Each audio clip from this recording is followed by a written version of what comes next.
Hey guys, this is Evan with Grokaru coming to you with another video about my life here in Japan. So I remember a time for the first 6 months I moved here where I'm listening to people around me. I can understand what's going on. I can understand exactly what they're asking of me.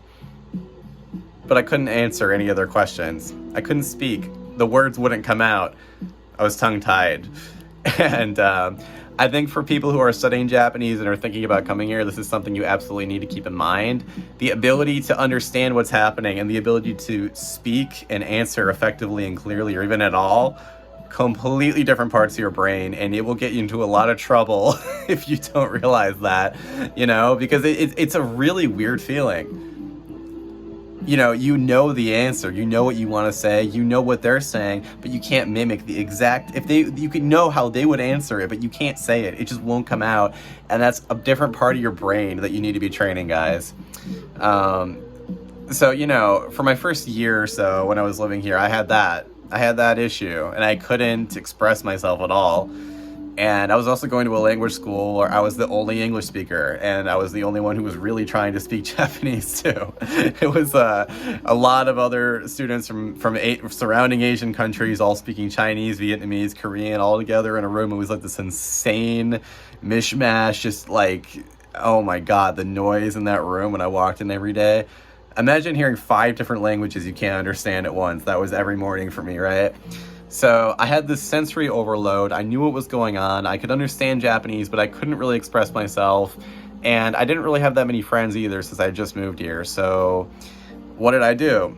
Well, you can see in the back there, I'm a guitarist. I studied music before I came to Japan. So what I was doing for the first couple years is I was actually going to different bars, jam sessions, live sessions, live houses, and open mic nights and whatever. And I would just go in there, I'd play guitar, and the first couple minutes was always like, back then especially, early 2015, going into like some small bar to just perform, right, as a foreigner here.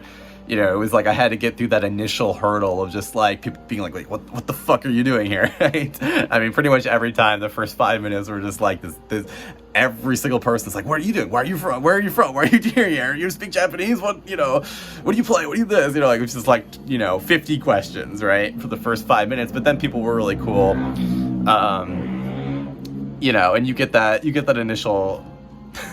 This has changed a little bit because like back then you'd get that I remember somebody called it the unicorn face, where they give you that like that they're looking through you look, like, what the fuck are you doing here? Like, I can't interact with you. How am I going to handle this situation? All the 50 things they're worried about in their mind.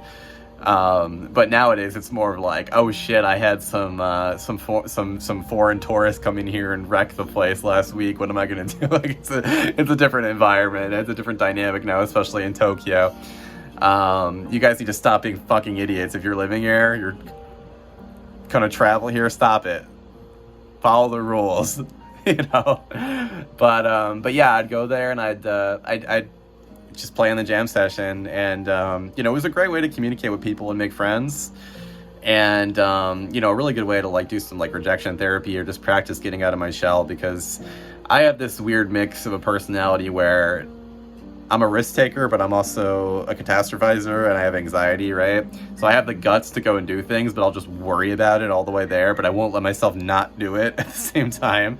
Maybe that, came from my years of, again, doing music, where, it's like I would be like nervous, then I'd get on stage and I'd be like in my element and I'd feel great, and then I'd get off and I'd be like kind of coming off it again and I'd be nervous again, right? So, maybe that just comes with the territory. I also remember reading about like Jimi Hendrix being like that and stuff. There's a lot of musicians who are just inherently shy, introverted people. It's kind of interesting. But, I had that experience with the language barrier, the part of my brain being different. So that was a good way for me to get out there and, put myself in an environment where I could talk to Japanese people in a more local, natural environment that wasn't like a classroom. It wasn't people reading textbook stuff. It wasn't me being at like the city hall and going through documentation. It was just like a chill place where people are there to have fun and talk normally. And this was also like in South Osaka too, which is like, I'm from Chicago, and Osaka is kind of like the Chicago of Japan. And it's like going to like some Chicago blues bar.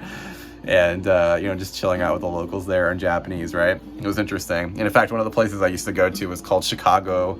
It was like Chicago Soul or something like that. And I went there. I'm like, hey, I'm from Chicago. Can I play at your Chicago Souls bar? But they were happy to have me there. But those were good times.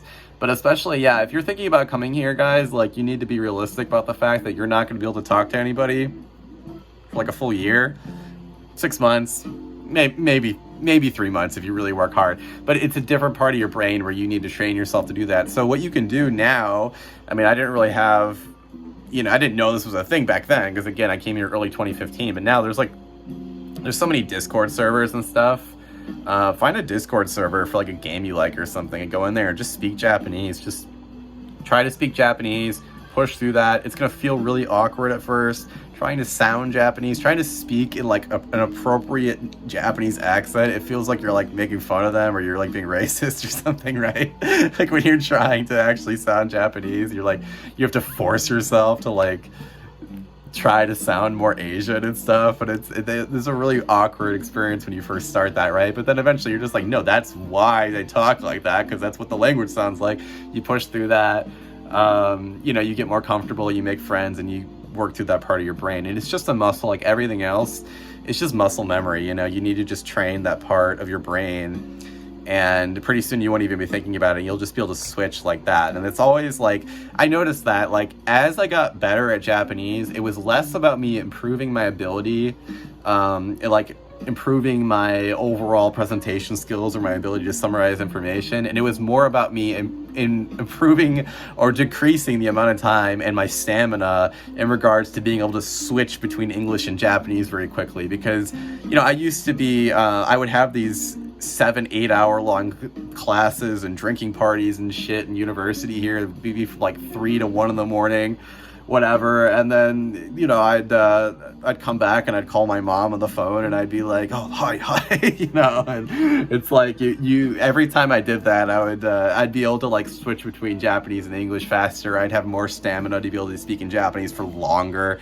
These are things that people don't really talk about that much in terms of language learning. I mean, that stamina thing is so important. I think that is the most important thing that people don't talk about in terms of Japanese, because let's be honest, most foreigners, not to hate on anybody, but most foreigners who are talking about Japan on YouTube, they don't use Japanese for more than a couple of hours a week, if that, right? I mean, like, most of them don't have a job where they have to be using Japanese for 8 hours straight.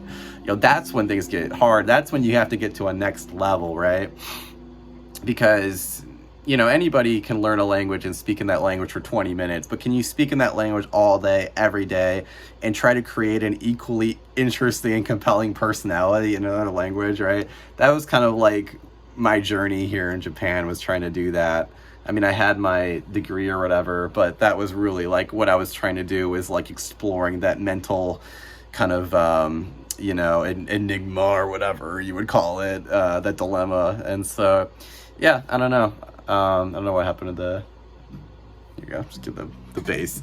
But I mean, if you're thinking about coming to Japan, make sure you work on active language, being an active participant in creating language, even if it means just writing stuff by yourself, talking to yourself. If you want to learn Japanese, you need to talk to yourself, and you need to be open about talking to yourself, right?